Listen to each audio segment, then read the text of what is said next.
need you to win for a lot of reasons. First of all, because that would neutralize DeSantis, who I believe could win the presidency if he runs. That would definitely be a leg sweep that I'm looking forward to.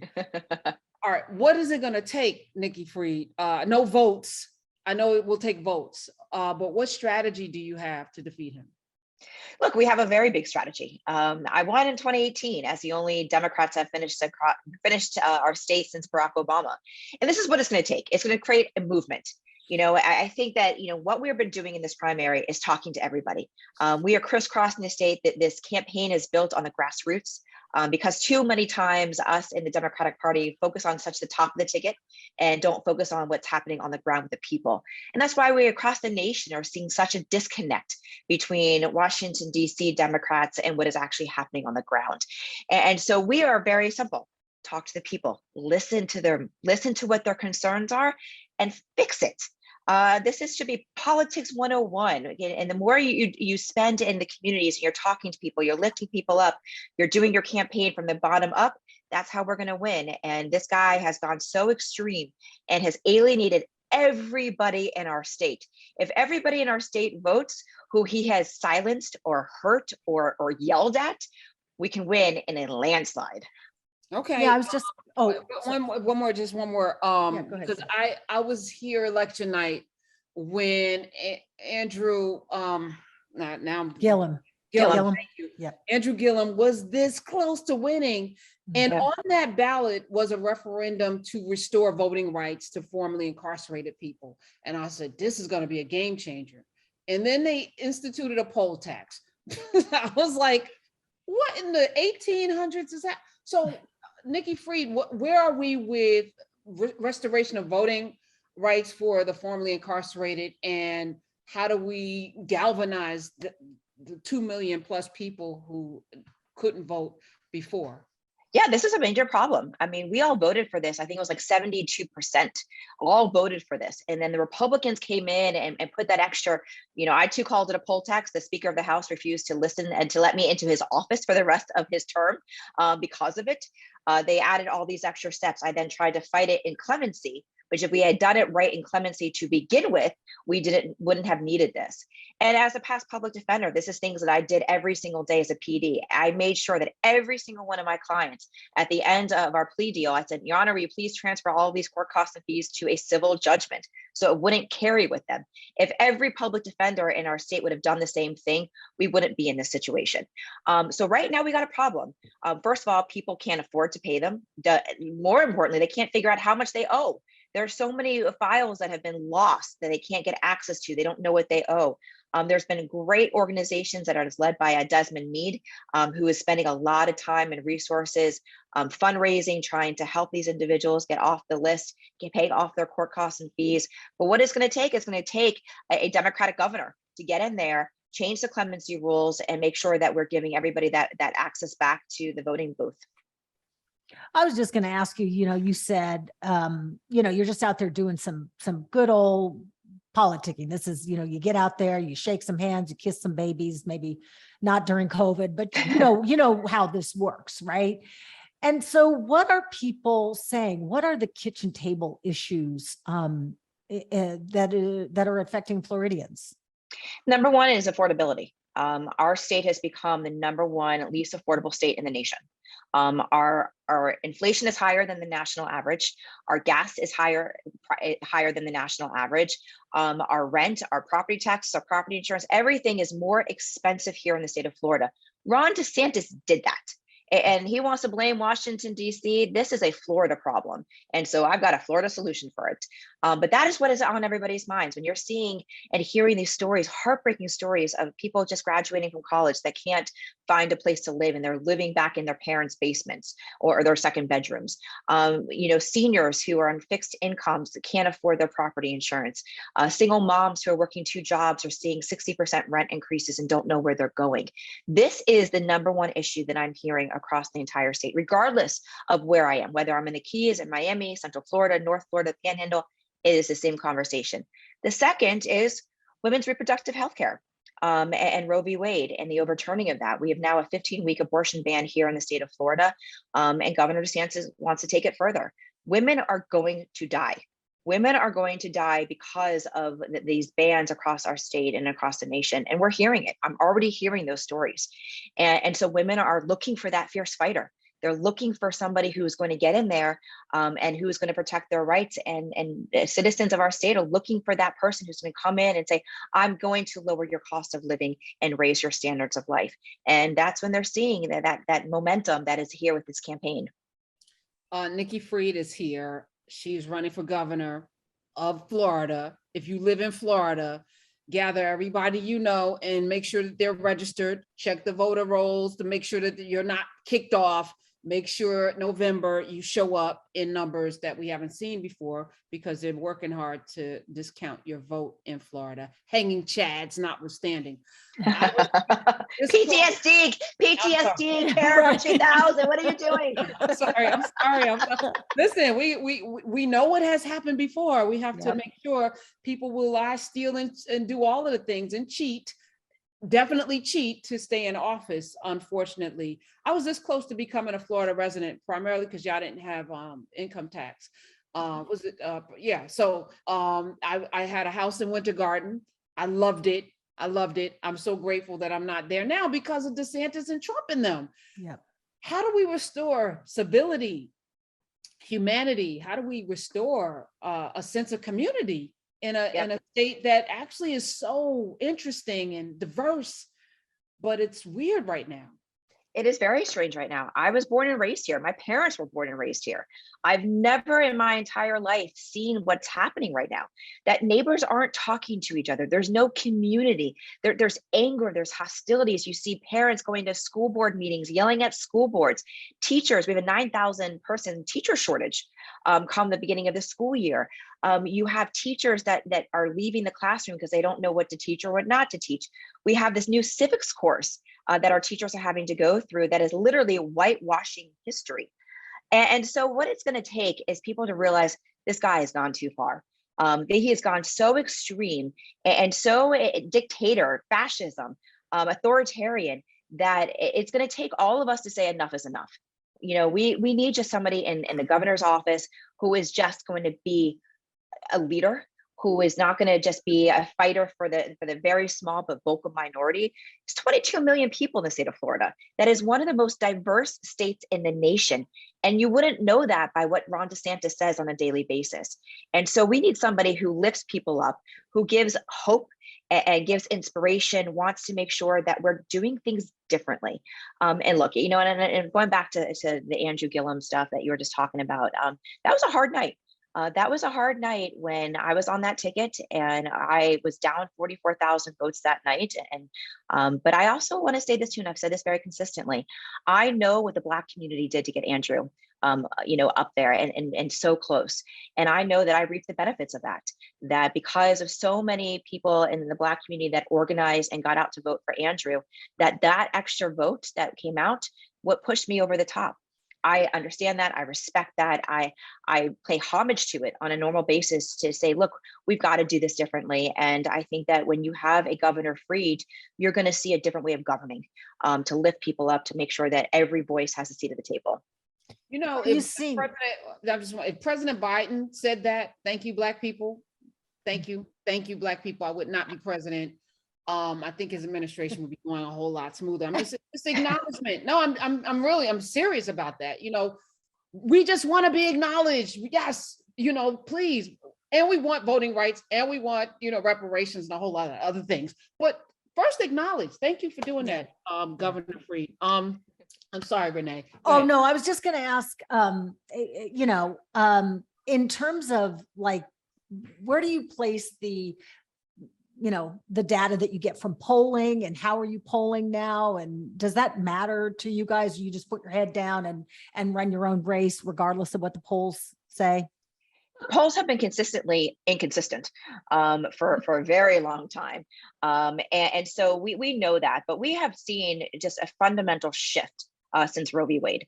That there's been about a 25-point shift on the ground. And we're seeing that in local polling all over the state. Even statewide polling of the last couple of weeks shows Charlie and me tied in the primary. We've seen polling locally that shows us up 4 points. And I think that what we have done our own internal polling, that we wanted to make sure that it was as spot on as possible so that we knew exactly where to message, what message was going to really resonate with the voters, what was going to turn people away, what was going to turn people to us.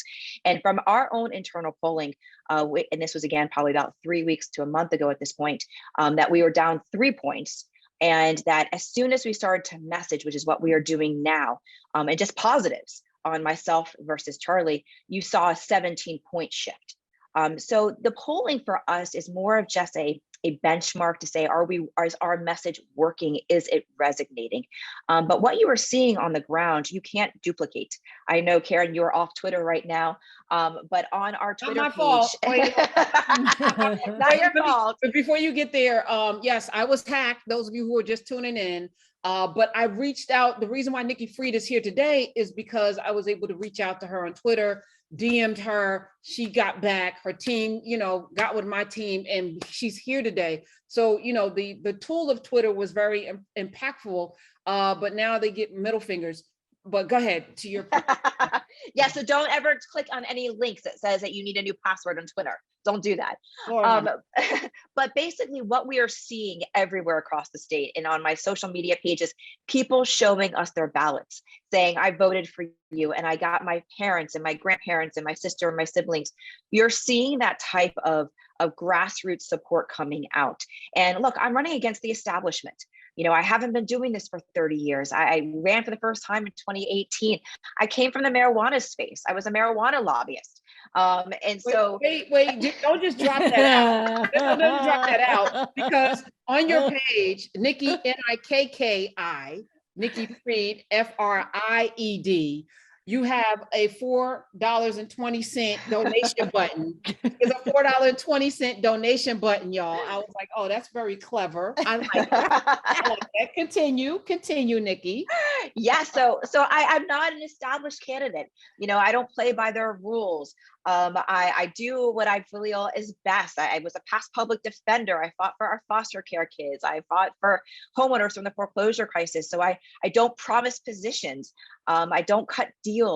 I do what's right and what's best. And the establishment doesn't like that.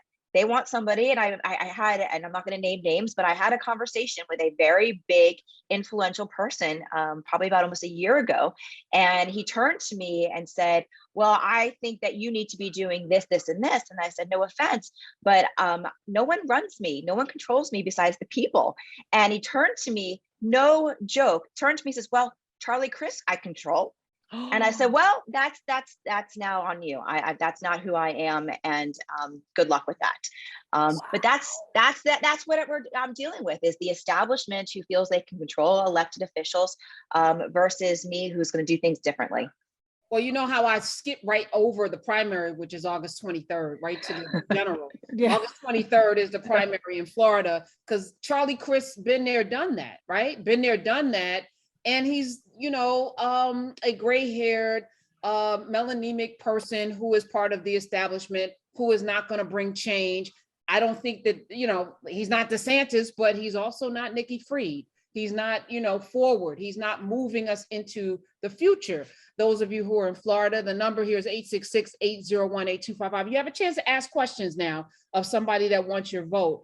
I want to spend a little time in the cannabis space. I don't partake, but I believe it should be legal. I think it should be federally legal. And I think Joe Biden should sign an executive order so that people can get their money in bank. And it's, to me, it's ridiculous that it's not, when we have alcohol that I think kills way more people when folk are drunk, and also breaks up families. What was your entry into the cannabis space, Nikki, and why? So originally, my intrigue in this really came when I was a public defender. When I saw almost 1 out of 4 of my police reports of my clients said the odor of cannabis was detected, and that created the probable cause. And of course, it was steered and directed more towards the Black and brown communities. And then it was my client's word saying, Ms. Fried, I didn't have anything on me. They didn't find a bag. They didn't find a pipe. They didn't find anything. And now it's my client's word versus the officers. And so I saw just the discrimination on its face. And that's kind of what really steered me. And then I got involved after Florida legalized for medical, for low THC, and started hearing the stories of patients all across the country that were being helped by this plant and getting people off of pharmaceutical drugs, showing real concrete progress on some of these diseases. And then as time has really gone on, the legalization movement has to happen. Economic opportunities and economic development, good paying jobs, and of course, criminal justice reform. Taking people out of jail and prison for low level or just non-violent marijuana charges, decreasing of costs of public defenders and state attorneys and the jail system. And because we all know, first off, why it became illegal to begin with. It was to put Black and brown people in jail. Let's be real about that. And today we're still putting Black and brown people in jail while white people are making millions upon millions of dollars in this industry. It is time for the federal government to get out of this way. But this is something that I've campaigned on, something that I will continue to push as governor to legalize, at least here in the state of Florida. 866-801-8255. There is a town hall that Bakari Sellers is going to be part of. We're going to talk about in a second. But let's welcome in a constituent from Florida. Sandra is on. She has a question for Nikki Fried. Welcome to the Karen Hunter Show. Hi, Karen. Thank you so much for taking my call. I am a first-time caller. All right. And got to make sure. Yep.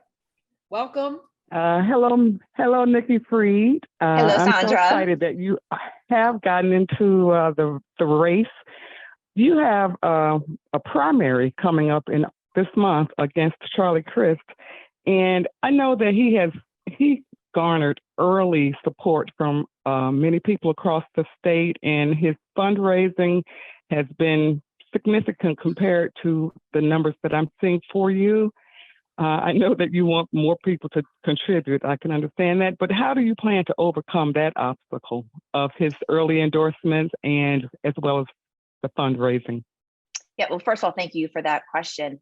The people that have endorsed, I said I'm an anti-system candidate. So the people that have endorsed him, the elected officials, are part of that system, and are people that he's known. Look, he's been doing this for 30 years. I've been doing it for 3.5. So he's got relationships that span generations. He is a prolific fundraiser. I remember hearing a story of somebody who went to lobby him back in 2017 or 2018, before when he was still in Congress. Literally, the second that group left his office, he called them asking for money. That is how he operates. So I'm not surprised that he was out raising me dollars. But at the end of the day, we've got a lot more grassroots money that's in this campaign. He's not that much more money than I do. And at the end of the day, it's about the people. And what we're seeing on the ground, what the momentum that we have, the people that are talking about us, our social media presence, is overcoming all of his endorsements. I was asking my mom the other day, I said, Mom, and she's engaged. I said, Mom, do you know who your state representative and state senator is? She's like, I have no idea. Do you care who they endorse? She's like, why would I care? That is what is happening since the invention of social media and other opportunities and even internet to look into your candidates, to hear interviews, to hear them speak, to look at it for yourselves. Endorsements don't mean anything anymore. I would rather the endorsement of somebody like you, of somebody who works at a convenience store, a single mom who's working 2 shifts. I would much rather her endorsement than the elected official from that community. And on the money tip, and Sandra, welcome to the Call-In family. Do not be a stranger. Thank you for calling in today. Nikki Fried, what do you need all that money for? Like, what, how much money do you get to keep? Like, I feel like it's sort of like a scheme. It's like people run for office to make money. Yeah, no. Not a single dollar. I mean, if you are making money off of running for office where you're taking any money, that's called fraud. Okay. That's criminal. And so the money goes for this. I mean, the budget, we spend money on staff. We have a tremendously large staff, as do most campaigns. It's a large state, making sure that money is being paid for people that are going to organizing events, people that are involved on the grassroots of knocking on doors, of direct mail pieces. I mean, we're doing a lot of direct voter contact on mail pieces, on radio spots, on newspaper advertisements, and of course, TV. TV is always the largest. part of the budget, which is the most expensive. Florida is the largest and most expensive media markets. And we've got so many of them, which is why we're looking at doing things creatively, which is why I heard you put my new TV commercial at the beginning of the show. It's why we're doing things creatively to create additional buzz. And at the end of the day, I don't care how much money people spend, the people see through it. They want to know that someone's genuine. They want to know that they're going to show up for your communities. And that's what we've been doing. But I had to ask that question because there are people that, why should I donate? Well, this is why. And so you go to NikkiFried.com. You can do the 420, you can do the 2022, you can do the $100. There's all options out there. NIKKIFRIED.com.